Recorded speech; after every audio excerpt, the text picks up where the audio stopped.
सो yesterday हमने जो class की थी उसमें हमने कुछ क्वेश्चंस किए थे अप टिल 43 और 44. ओके, सो आज हम 43 से कंटिन्यू करेंगे questions. And first question which is question number 43.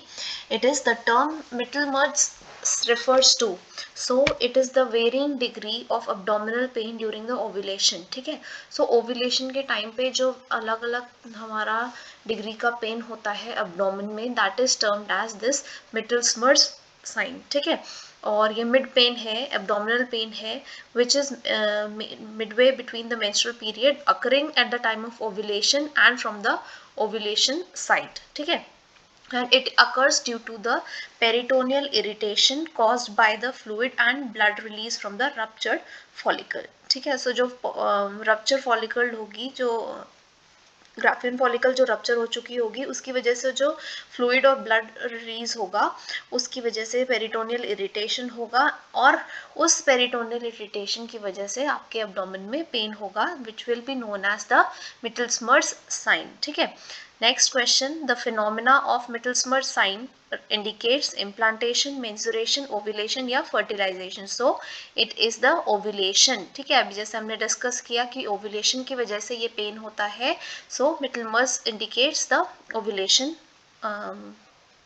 Next, fleeting abdominal pain due to follicular bleeding causing peritoneal irritation. So answer will be Mittler's sign. ठीक है, so हमने ये Mittler's signs के बारे में पढ़ लिया है and it is important. देखो अलग अलग पेपर में, सफदरजंग हॉस्पिटल, एम्स भोपाल में and this एम्स रायपुर, अलग अलग पेपरों में ये क्वेश्चन आया हुआ है. So it is a important part. ठीक है, next is 46. A high concentration of estrogen in blood. तो जब ब्लड में ईस्ट्रोजन लेवल हाई हो जाएगा तो उसकी वजह से क्या होगा? It will cause ovulation, it will stimulate lactation, it will inhibit the secretion of FSH, or it is one of the cause of osteoporosis. ठीक है, so इसका आंसर क्या है? It causes ovulation. ठीक है, so how does the high concentration of estrogen leads to ovulation? So जब हमारा जो follicular phase होता है हमारे ओवरी में, उसमें जो हमारा follicles grow होते हैं, they grow with the help of this FHS, follicular stimulating hormone की वजह से वो ग्रो होते हैं. ठीक है, जब वो ग्रो होते हैं तो उनमें एक जो अलग सा डोमिनेंट फॉलिकल होता है, ठीक है, वो अलग से सबसे बड़ा सा होता है. इट ग्रोज, और वो ग्रोइंग स्टेज में ग्रो होते होते इट रिलीजेस ईस्ट्रोजन. ठीक है, ईस्ट्रोजन जब रिलीज होता है तो जो LH होता है इट इंक्रीजेस. ठीक है, LH सर जाएगा, LH इंक्रीज होएगा, एंड जो FSH का क्वांटिटी है इट विल डिक्रीज. ठीक है, तो जैसे ही LH इंक्रीज होएगा, that LH will act upon that dominant follicle which is known as then the Graafian follicle. तो Graafian follicle के ऊपर में काम करेगा, और जो ग्राफियन फॉलिकल होगा वो ब्रेक डाउन हो जाएगा. किस चीज में ब्रेक डाउन होगा? एक सेकेंडरी oocyte. सेकेंडरी oocyte मतलब the ovum which is known as the ovulation process, और दूसरा हमारा कॉर्पस लूटियम में उसका ब्रेक डाउन हो जाएगा. ठीक है, सो सेकेंडरी oocyte मतलब ओव्यूलेशन बन रहा है, so it will be causing ovulation.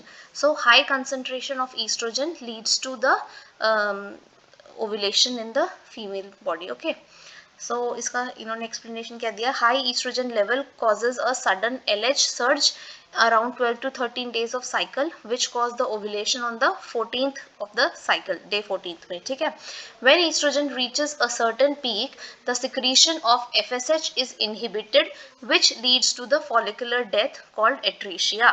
ठीक है, सो FSH का भी क्या बोलते हैं, हमारा इनहिबिशन होगा, और हमारा जो LH है उसका इंक्रीज होगा, LH सर्ज होगा. सो आप इस ऑप्शन में देख सकते हैं कॉजेज ओव्यूलेशन भी है और इनहिबिट सिक्रीशन ऑफ FSH भी है. सो जो फाइनल चीज वो करता है वो ओव्यूलेशन कॉज करता है. Therefore the correct answer will B this, causes the ovulation. ठीक है, next, in a lecture on sexual functioning, the nurse plans to include the fact that ovulation occurs when the oxytocin level is high, blood level of LH is high, progesterone level is high, या endometrial wall is slugged off. ठीक है, so ovulation कब होती है? जब LH is high. जैसा कि मैंने ऊपर वाले क्वेश्चन में भी डिस्कस किया है, जो हमारा सबसे पहले हाइपोथैलेमस सिक्रीट करेगा GnRH, ठीक है, that is the gonadotropin releasing hormone. उसकी वजह से जो GnRH है that will stimulate the anterior pituitary, जहाँ से हमारे FSH और LH दोनों रिलीज होंगे, ठीक है। वो तब हमारी ओवरी को बोलेंगे ईस्ट्रोजन वगैरह रिलीज करने के लिए, ठीक है। सो जैसे ही हमारा फॉलिकुलर फेज शुरू होगा, जो हमारा फॉलिकल्स है दे विल ग्रो अप, ठीक है, using the FSH hormone from the interior pituitary, ठीक है। अब जब वो ग्रो करने लग जाएंगे, सो उनमें एक डोमिनेंट हमारा फॉलिकल होता है, जो कि बाद में जिसको हम ग्राफियन फॉलिकल बोलते हैं, ठीक है। जो डोमिनेंट फॉलिकल होता है वो ग्रोइंग स्टेज पे अपना ईस्ट्रोजन रिलीज करेगा।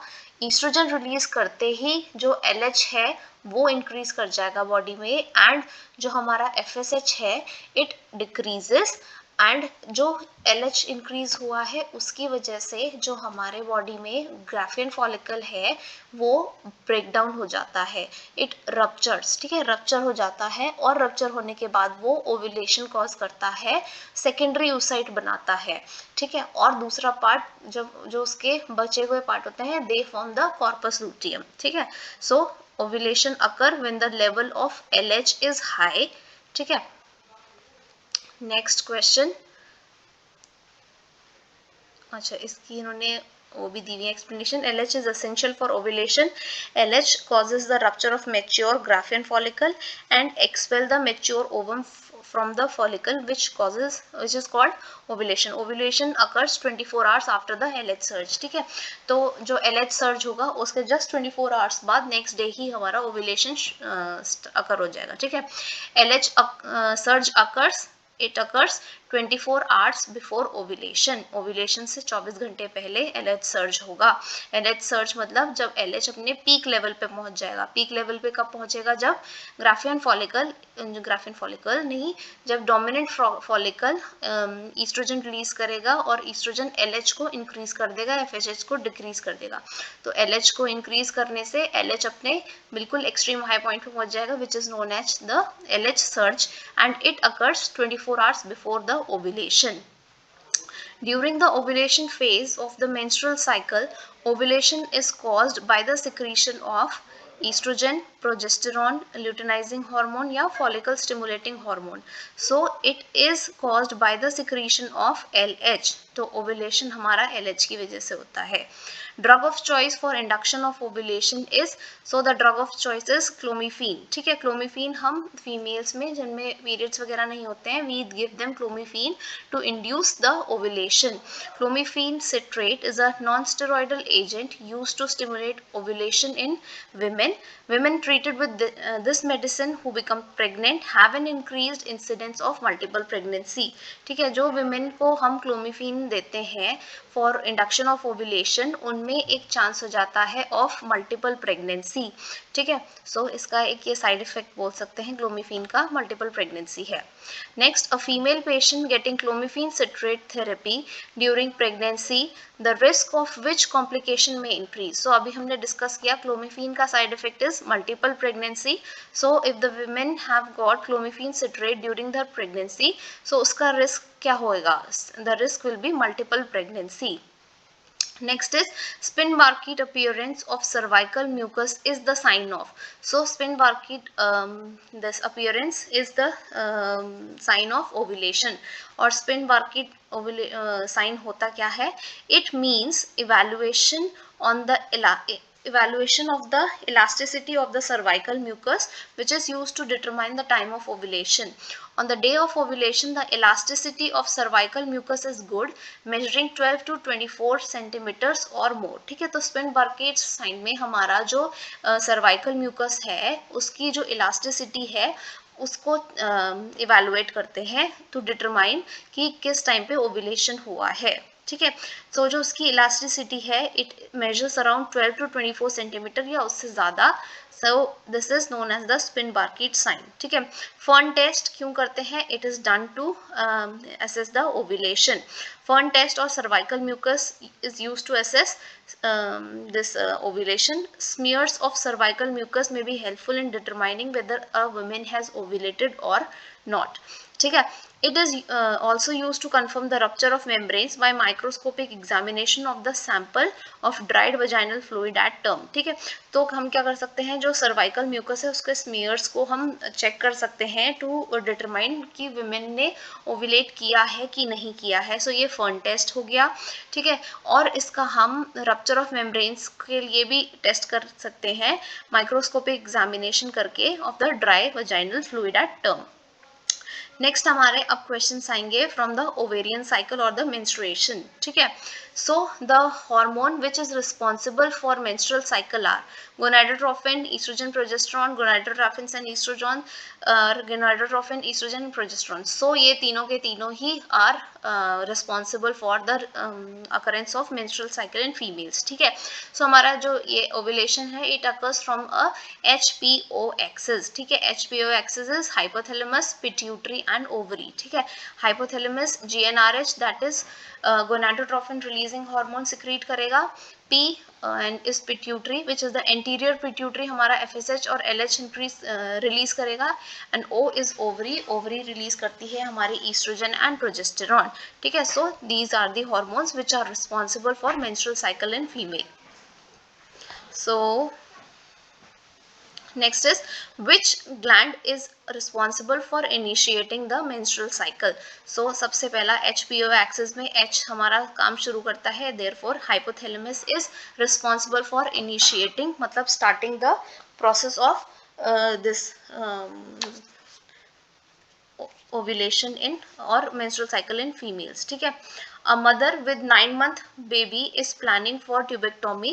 What is the ideal time for the surgery following the menstruation? ठीक है, so एक 9-month baby है एक फीमेल का and she is planning for tubectomy. ठीक है, सो आइडियल टाइम क्या होगा, ideal time would be the proliferative phase. ठीक है, जो प्रोलिफरेटिव फेज होता है उस टाइम पे ट्यूबेक्टोमी की जाती है and it is done within a week after menstruation. ठीक है, जो जैसे ही आपके मेंसेस खत्म होते हैं उसके एक वीक के बाद तुरंत हमारा ट्यूबेक्टोमी की जाती है which is the proliferative phase उस टाइम पे. ठीक है, postpartum sterilization is performed within 72 hours of the vaginal delivery. अगर just after the vaginal delivery आपने ट्यूबेक्टोमी करानी है, so it is done within the 72 hours of the vaginal delivery. 72 hours के within करा लेंगे. and if after vaginal birth after few years you are planning to do the tubectomy, then आपका menstruation के 1 week बाद ही आपको वो कराना चाहिए. that is in the proliferative phase में. Next is this phase is so named because it is when the follicles in the ovary grow and form a mature egg. Name the phase. ठीक है, ये follicle जो हमारा follicular phase है, follicular phase जैसे कि मैंने आपको प्रीवियस क्वेश्चंस में बताया कि उसमें क्या होता है, जो हमारा फॉलिकल्स होते हैं वो ग्रो करते हैं with the help of FSH, follicular stimulating hormone की वजह से, FSH की वजह से वो हार्मोन्स इंक्रीज अप करते हैं और उनमें से एक डोमिनेंट फॉलिकल जो होता है वो ग्रो कर जाता है आगे ग्राफियन फॉलिकल में. ठीक है, so follicular phase will be the answer. The time period between the first days of menstruation to ovulation, that is 14 day, is called the follicular phase or the proliferative phase, in which the follicles of the ovary grow and form a nature egg by the effect of follicle stimulating hormone from the pituitary. The ovarian cycle is initiated by FSH. ठीक है, जो ovarian cycle है वो FSH से होगी. FSH जो होगा that will be making the follicles to grow. The average amount of blood loss in the menstrual cycle is 50 to 100 ml. ठीक है, एवरेज अमाउंट वैसे हमारा एक दिन में जो एवरेज होता है वो that is 30 to 40 ml total जो ब्लड लॉस होता है, but it may very 50 to 100 ml in different females. ठीक है, वैसे एवरेज 30 या 40 होता है. ठीक है, 9 out of 10 women are losing less than 80 ml. ठीक है, तो 80 ml तक वैसे हो जाता है. 50 to 80 ml वैसे नॉर्मल है, बट क्वेश्चन में 50 to 100 ml दिया है, so we can go with this 50 to 100 also. Next is the constant phase of menstrual cycle is, it is the luteal phase. जो luteal phase है, it is the constant phase of the menstrual cycle. So the period of ovulation, period between the ovulation to beginning of the next menses is called secretory phase or post ovulatory phase or the luteal phase. Is हमारा this luteal phase, जो कि हमारा constant phase है, ठीक है। Secretory phase is most constant part of in the female reproductive cycle. Length of this phase is fixed, that is it remains constant, therefore इसको हम constant phase बोलते हैं, और इसका ड्यूरेशन कितना है 14 डेज है, ठीक है। अगर हमारा साइकिल 28 डेज का है तो ओव्यूलेशन 14 डे में ही करोगी, 28 माइनस 14। अगर 36 डेज का ओव्यूलेशन है तो भी 36 माइनस 14 करके 22 डेज, जो हमारा 22 डेज है तब उसका ओव्यूलेशन होगा। Every time we are subtracting this 14 because it is a constant and it is fixed phase, ठीक है। Therefore the luteal phase is the constant phase in the menstrual cycle.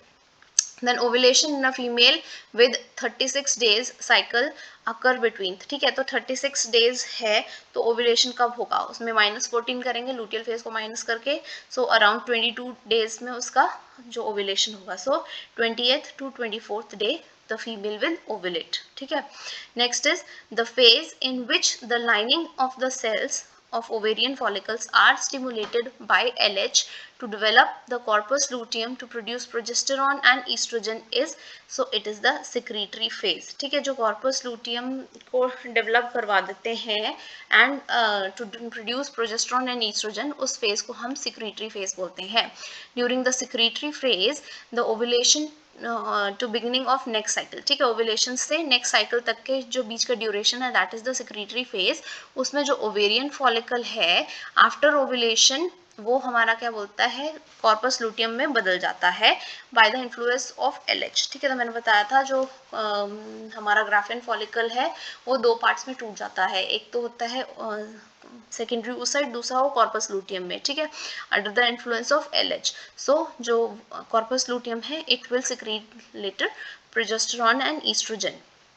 The large amount of progesterone secreted during the secretory phase of the menstrual cycle is responsible for, जो progesterone होता है that is responsible for hypertrophy, ठीक है, and जो oestrogen होता है it is responsible for hyperplasia, ठीक है। जो प्रोजेस्टेरॉन है वो किस चीज के लिए रिस्पॉन्सिबल है, it is responsible for sustaining the thickness of endometrium of the uterus.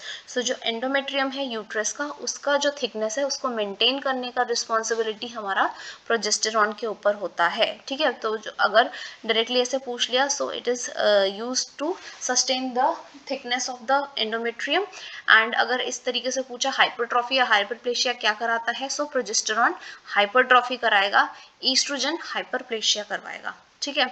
Then corkscrew shaped endometrial gland is seen in, where it is seen in early secretory phase, ठीक है। during the early secretory phase or growth of the endometrial gland by the influence of progesterone and estrogen increase and also filled with glycogen, so it becomes corkscrew shape, ठीक है। तो वो इस तरीके का shape में आ जाता है, जो एंडोमेट्रियल ग्लैंड है हमारा कॉर्कस्क्रू शेप में आ जाता है। If the woman does not nurse her child nurse her child, the menstrual flow will probably resume with wean, ठीक है। तो अगर कोई मदर है she is not lactating her mother child, उसका जो menstrual flow है that will resume with in 6 to 8 weeks, ठीक है। 6 to 8 weeks के बाद उसका मेंसेस वापस रिपीट हो जाएगा। The onset of menstruation is called, it is known as menarche, ठीक है। जब मेंस्ट्रुएशन आते हैं दैट इज मेनार्की, खत्म होते हैं they are known as menopause, ठीक है। एंड परमानेंट सिजेशन मेनोपॉज, ठीक है, हमेशा के लिए खत्म होने वाला that is known as menopause. Then endocrinological changes which are occurring during menopause include all of the following except fall in serum estradiol level, fall in FSH level, increase in LH level and increase level of androgens, ठीक है। तो estradiol level कम होगा, increase होगा LH का level of androgen भी increase होगा, और जो FSH का लेवल है दैट विल ऑल्सो इंक्रीज, ठीक है। तो मेनोपॉज में क्या होता है, जो हमारा हाइपोथैलेमस है that continuously stimulates these anterior pituitary, और एंटीरियर पिट्यूटरी जो है it releases the FSH and LH hormone both, ठीक है। तो वो इनकी क्वांटिटी को इंक्रीज करता रहता है सो दैट कि वो ट्राई करे कि कोई भी फॉलिकल ग्रो करे या ओवुलेशन हो, ठीक है। बट मेनोपॉज में क्या होता है, हमारा उस टाइम पे इतना फेवरेबल कंडीशन नहीं होता है, they do not accept it. So इसमें क्या होता है, ईस्ट्रोडाइल लेवल कम हो जाता है, FSH LH दोनों बढ़ जाएगा एंड एंड्रोजन का लेवल भी बढ़ जाएगा, ठीक है। The main cause of menopause is lack of progesterone, excess of estrogen या lack of estrogen. So lack of estrogen, estrogen का amount कम हो जाता है, उसकी वजह से menopause देखने को मिलता है females में, ठीक है। During the prenatal checkup, a client asked nurse why menstruation ceases once pregnancy occurs. The nurse best response would be that reduction in the secretion of hormone by the ovaries, production of estrogen and progesterone by the ovaries, secretion of luteinizing hormones produced by the pituitary, and secretion of estrogen hormone produced by the ovaries. So the answer will be the reduction in the secretion of hormones by the ovaries, ठीक है। So जो ovaries हैं वो उस time पे hormones नहीं secrete कर पाती है। कौन से हॉर्मोन्स हो गए, प्रोजेस्टेरोन ईस्ट्रोजन तो रिलीज करते ही हैं उस टाइम पे, बट उस टाइम पे क्या रिलीज नहीं हो पाता है, जो ओवरी से ये जो FSH LH नहीं हो पाता है रिलीज, उसकी वजह से हमारा क्या होता है, जो ओव्यूलेशन है वो अकर नहीं होता है, पीरियड्स जो है वो नहीं होते हैं, ठीक है। If the female has conceived, started the secretion of HCG which maintains the corpus luteum to secrete progesterone, ठीक है।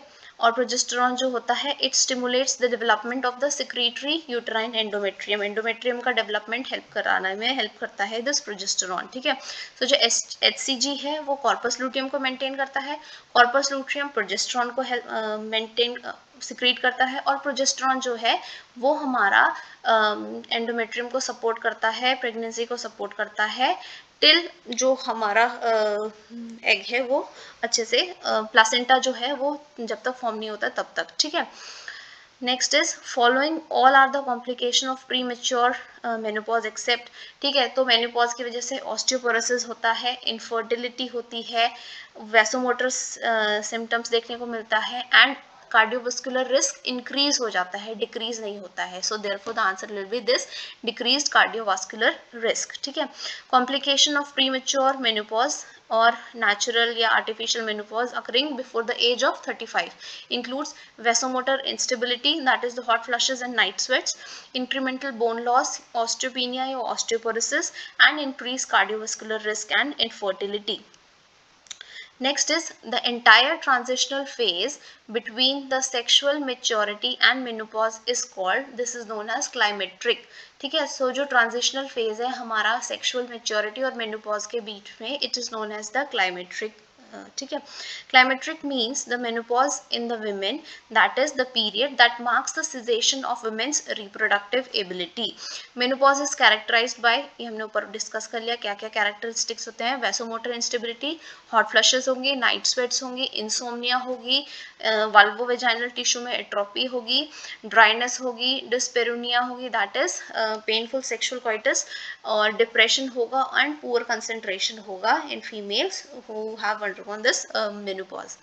Hot flushes, disturbed sleep and mood disturbances are seen during the period of menopause, ठीक है।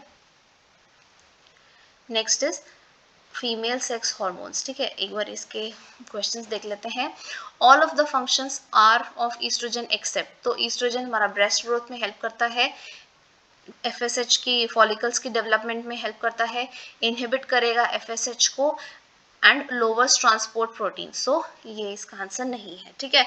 आप तो एक बार detail में what are the functions of estrogen एक बार देख लेना। It promotes the development and maintenance of female reproductive system, so the deficiency may cause atopic vaginitis, ठीक है।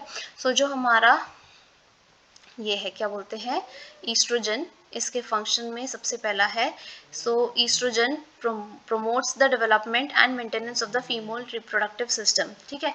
तो ये डेवलप कराता है फीमेल रिप्रोडक्टिव सिस्टम को, तो उसकी डेफिशिएंसी की वजह से एट्रोपिक वेजाइनाइटिस हो सकता है, ठीक है। फीमेल के सेकेंडरी सेक्सुअल कैरेक्टरिस्टिक्स को डेवलप कराने में हेल्प करता है, और दूसरा प्रोटीन के एनाबॉलिज्म या फॉर्मेशन ग्रोथ हार्मोन के उसको इंक्रीज करता है, कोलेस्ट्रॉल लेवल को लोअर करता है, कोलेस्ट्रॉल में भी जो हमारा बैड कोलेस्ट्रॉल है उसको वो लो करता है और जो गुड कोलेस्ट्रॉल है उसको इंक्रीज करने में हेल्प करता है, ठीक है। देयरफॉर जो विमेन हैं उनके पास लो कार्डियोवास्कुलर रिस्क होता है टिल मेनोपॉज, जब तक पीरियड्स सीजेशन नहीं हुआ है तब तक उनका कोलेस्ट्रॉल लेवल को मेंटेन करने में हेल्प करता है दिस ईस्ट्रोजन, सो उनमें कार्डियोवास्कुलर रिस्क नहीं होता है। एज सुन एज उनका मेनोपॉज आ जाता है उनका कार्डियोवास्कुलर रिस्क इंक्रीज हो जाता है, बिकॉज जो बैड कोलेस्ट्रॉल है it starts accumulating in the blood vessels, sclerosis करना शुरू कर देता है, उसकी वजह से कार्डियोवास्कुलर रिस्क या मायोकार्डियल इन्फेक्शन होने के चांसेस इंक्रीज हो जाते हैं। Then moderate level of estrogen inhibits the secretion of GnRH from hypothalamus and LH FSH by the anterior pituitary, ठीक है। सो जो ईस्ट्रोजन है वो इनहिबिट करेगा GnRH फ्रॉम हाइपोथैलेमस को and FSH and LH from anterior pituitary. Which hormone is responsible for secondary sexual characteristic, अभी discuss किया था ईस्ट्रोजन, ठीक है। Next is the genitourinary clinical manifestations of estrogen deficiency is, so हमने अभी discuss किया था अगर हमारा estrogen deficiency होगा उसकी वजह से हमारा एट्रोपिक वेजाइनाइटिस होगा, ठीक है। Post menopausal thinning and dryness of the vaginal epithelium due to the decreased estrogen level are called atrophic vaginitis. Estrogen is secreted by, तो ईस्ट्रोजन हमारा जो ग्राफियन फॉलिकल है जो डोमिनेंट फॉलिकल होता है उसकी वजह से ईस्ट्रोजन सिक्रीट होता है, ठीक है। Then the female hormone secreted by ovary, ovary हमारा ईस्ट्रोजन एंड प्रोजेस्टेरॉन दोनों सिक्रीट करता है, सो इसमें ईस्ट्रोजन है, so we will be answering the estrogen, ठीक है। अब आपके मन में एक क्वेश्चन आएगा, ईस्ट्रोजन यहाँ पे आपने बोला है ग्राफियन फॉलिकल एंड यहाँ पे आपने बोला है ईस्ट्रोजन ओवरी सिक्रीट करती है, so both are the correct answers, ठीक है। ओवरी भी ईस्ट्रोजन सेलेक्ट करती है और ओवरी का ही पार्ट एक ग्राफियन फॉलिकल है, सो इसका एक detailed answer will be Graafian follicle. जहाँ पे दोनों चीज है वहाँ पे Graafian follicle will be correct and जहाँ पे अकेला ओवरी है there ovary will be the correct answer, ठीक है। देन जो ओवरी है उससे मेनली 3 हार्मोन सिक्रीट होते हैं, that is the estrogen, progesterone and the inhibin, ठीक है। और जो next question, the increase in the basal body temperature after ovulation is due to, ठीक है। जो बेसल बॉडी टेम्परेचर इंक्रीज हो रहा है वो क्यों हो रहा है, due to the presence of this progesterone, ठीक है।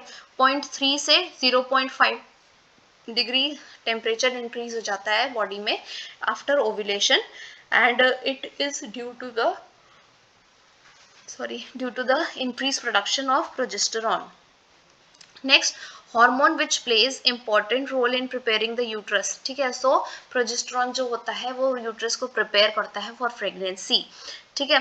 और progesterone is mainly secreted by the cells of corpus luteum, ठीक है। कॉर्पस लूटियम की वजह से सिक्रीट होता है this progesterone hormones during this the progesterone along with estrogen prepares the endometrium of the uterus for implantation of fertilized ovum and also prepares the mammary gland for milk secretion, ठीक है। तो जो progesterone होगा, progesterone oestrogen की मदद से endometrium को prepare करेगा, ठीक है, यूट्रस के एंडोमेट्रियम को प्रिपेयर करेगा फॉर द फर्टिलाइज्ड ओवम के इम्प्लांटेशन के लिए, ठीक है।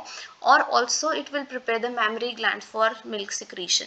Then which hormone holds pregnancy, so progesterone hormone हमारा जो है it holds pregnancy because it prepares the endometrium of the uterus for implantation, ठीक है। Next is progesterone antagonist is, so mifepristone is the antagonist to this progesterone. Which hormone stimulate oocyte maturation, तो मैंने बताया था जो FSH है that will help in the growth of this follicles, so FSH follicle stimulating hormone is the correct answer. Early pregnancy in human beings is maintained by, ठीक है। so जो pregnancy है जब तक प्लासेंटा डेवलप नहीं हुआ है तब तक जो उस प्रेगनेंसी को कौन मेंटेन करेगा, सो it is maintain by the corpus luteum, ठीक है।